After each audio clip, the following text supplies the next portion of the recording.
Hello, my name is Jalen Herskovitz, and I'm a fourth-year PhD candidate at the University of Michigan.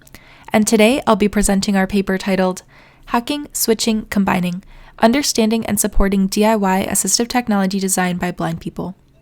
This work was supported by my co-authors at the University of Michigan, Andy Xu, Rahav Al-Harbi, and Anhong Guo.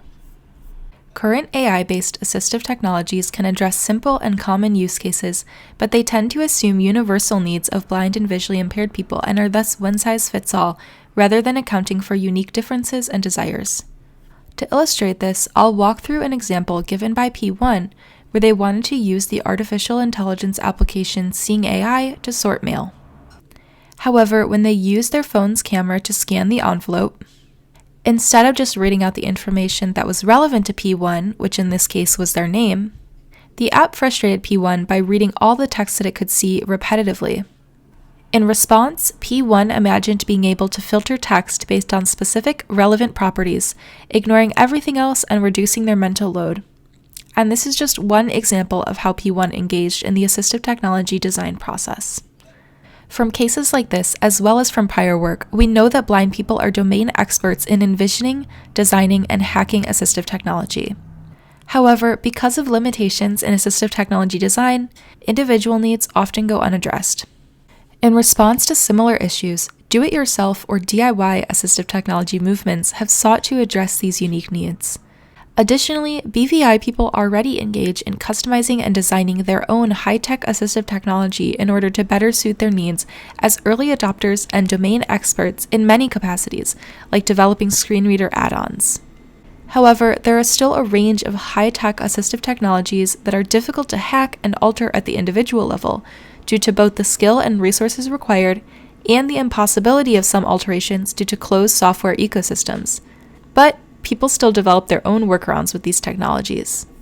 Thus, in this work, we aim to better understand current assistive technology tinkering behaviors so that they can be better supported by future DIY technology creation systems. Specifically, we aim to answer the following research questions. First, why do blind people customize existing assistive technologies? Second, how do blind people customize and hack assistive technologies currently? And finally, how would blind people envision creating assistive technologies in the future? We answered these three questions through a multi-part qualitative study.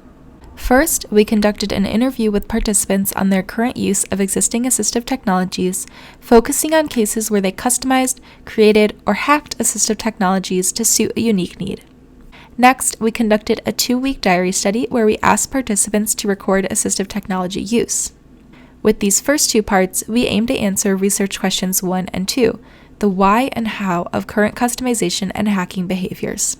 Finally, we conducted a second interview asking participants to envision creating new assistive applications and technologies for their day-to-day tasks, and to provide their thoughts on the concept of DIY assistive technology in the future, our third research question. For this study, we recruited 12 blind adults who ranged in ages from 20 to 59 years old. These participants had a range of visual abilities in terms of light and color perception and became blind at varying ages. Now, jumping into our results. Through our analysis of the scenarios that participants discussed in each phase of our study, we highlight the long tail of unique needs and gaps in current assistive technologies that drive participants to desire additional customization. For example, the scenario given by P1 earlier. Next, we aim to understand how people currently customize and hack assistive technologies so that we can better support those behaviors in the future. We characterize how participants worked around gaps in assistive technology using 3 main strategies: hacking, switching, and combining. When hacking, participants often used assistive technology in a way that it was not originally intended in order to accomplish new tasks and thus discovered new ideas. With the switching strategy, participants switch between applications to account for deficiencies in assistive technology, either in different stages of a task or when one assistive technology stops working. Finally, with the combining strategy, participants use multiple assistive technologies at once as a way to blend features from multiple services. Each of these strategies has its pros and cons, and as P10 described, figuring out the right approach involves some trial and error. In their words, it's a lot of tinkering. We describe these instances as a form of design through use, and here I'll highlight one scenario where the hacking strategy was used by a participant. P4 described a situation where they wanted to organize books on their shelf. As a solution, P4 drew simple labels as a set of shapes on sticky notes. They then placed these on their bookshelf so that each label corresponded with a genre of books. Finally, they used Seeing AI to identify these labels when needed. This is a DIY approach to creating labels that can be accessed non-visually, created by P4 as they became blind.